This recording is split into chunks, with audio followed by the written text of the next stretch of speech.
The winter after graduating Capital University, I was back here in Columbus and picking up extra work during the Christmas season down at the FedEx hub in Grove City working the midnight shift. I was a package handler, which simply meant that my job was to pull boxes off of an unending conveyor belt and load them onto my assigned truck, which delivered to the zip code 43015, a section of Delaware that included a JEGS facility on JEGS Boulevard, as well as part of US 42, Pittsburgh Drive, London Road, etc. When you're standing on a conveyor belt line like that, watching countless packages roll by, the trick is to look for certain details, to search them out with razor-like precision and ignore anything else. Look for what you need to find, either find it or don't, but do it quickly and keep going. My order was zip code, business, and then road. Because if it was JEGS in 43015, I knew that it was on my truck. Oddly enough, at that point in my life, I had never actually been to the city of Delaware, and as such, I had no concept of where any of these businesses were, how the roads intersected, or anything about that community. At the end of the day, though, that didn't really matter. My job was not to understand the city planning of Delaware. It was to look for zip code 43015, business names, and finally street names, so that I could load the truck for the driver. And so that's what I did for 4 to 5 hours a night, reading hundreds of addresses every night. When spring rolled around, some friends and I were exploring the greater Columbus metro area, as was our tradition, and willingly or not, especially outside of 270, we got lost on one particular day in Delaware. I would like to say that I offered some keen navigational insight, but the truth is, I was not helpful, and not helpful in the most peculiar of ways. See, I knew the names of many of the roads that we were on. I could even tell the guys' businesses on those roads. I just had no idea where any of those businesses were, how to get to them, or which cardinal direction we were facing. Anything that would have actually been helpful as we meandered the roads of Delaware County in a pre-GPS era. And this is where I would like to pick up with our gospel today from Luke, Jesus and the Gerasean demoniac. See, a trap I sometimes fall into as I read Scripture, especially in my note-taking and preparation phase for Bible studies and sermons and newsletters and Saturday emails and personal studies, etc., is that at my first reading of a text, I read just to remind myself what the basics are. Like that winter at FedEx looking at packages, I'm looking for basic information that will help me know what to do with the passage first. I have simple questions. What is Jesus doing? Who else is there? Is there a miracle, a parable, or a lecture? Once I find those answers, I typically get a sense of how to approach the sermon, creating, hopefully, inroads between our lives, our culture, our community, and what is happening in the text. Though I say that this is a trap, because sometimes I look for what I know and reduce the rest of it.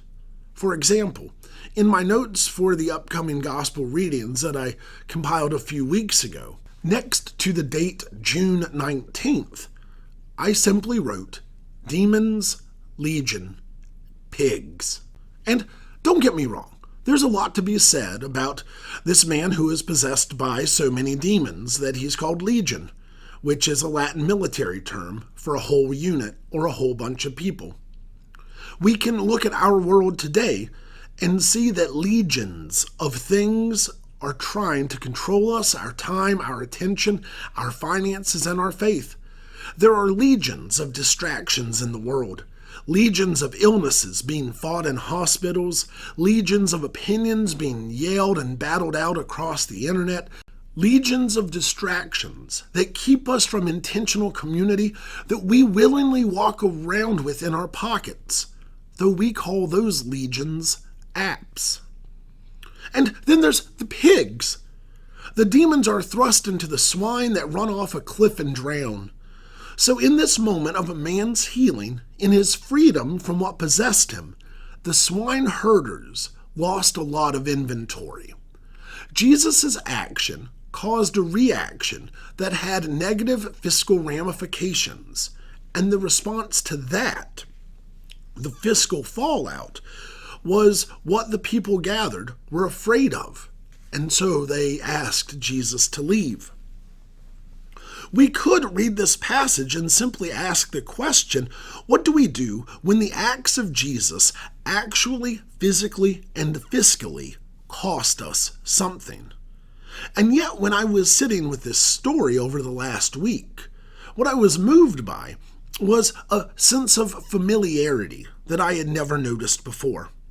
There was something beyond Legion, something beyond the pigs, beyond the distractions and the costs that seemed and felt much, much larger and much, much, much more familiar than my original simple notes: demons, legion, pigs.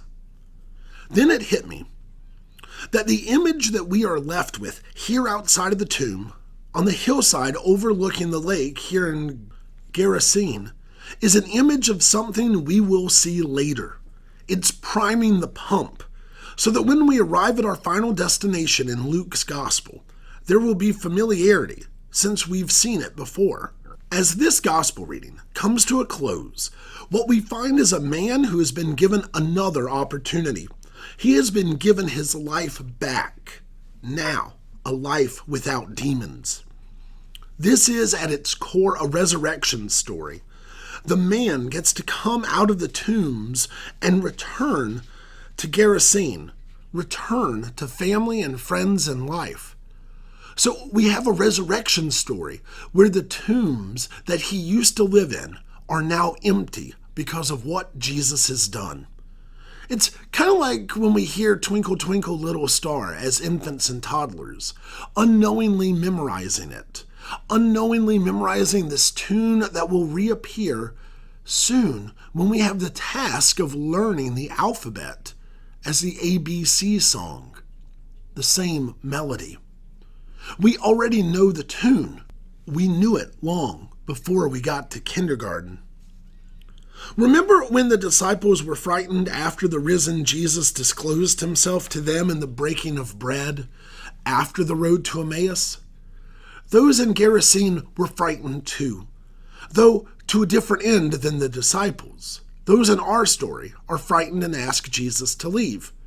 However, like the disciples, at the end of the gospel today, Jesus has this Gerasean man stay in his town to declare how much God has done for him.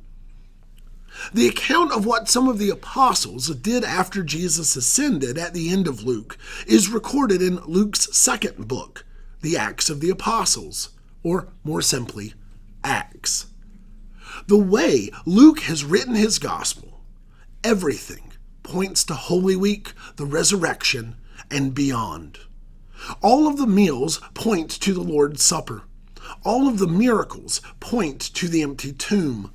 All the disciples do get us ready for Acts, so that when we get there, we will find a familiar comfort as we hear these echoes that Luke has been coyly teaching us the whole time. That the way this whole story plays out is with new life given by Jesus as we are sent to declare how much God has done for us. Let me leave you with this. To take a step even further back, I find this to be the rich power of so much of Scripture. These sacred words that we have handed down from generation to generation, that within these texts we are presented with how to handle so much. We are given warning, we are given advisement as to how to handle anything life will throw at us. And we are shown how this story will play out. when we feel overwhelmed by legions, when the physical and fiscal cost of discipleship is so much, when the storms feel too great and our boats feel like they are sinking, when our loved ones die, when we feel betrayed or lost on a road or tempted by the world or alone and praying to God by ourselves in the middle of the night. There is a familiarity in all that life throws at us because of our familiarity with the words of Scripture. There's a welcoming comfortability that we know where this story is headed because we have heard it before and again and again and again. It's a story that leads to new life, a story that leads to our return to an empty tomb and to our opportunity to declare just how much God has done for us in our lives. Thanks be to God.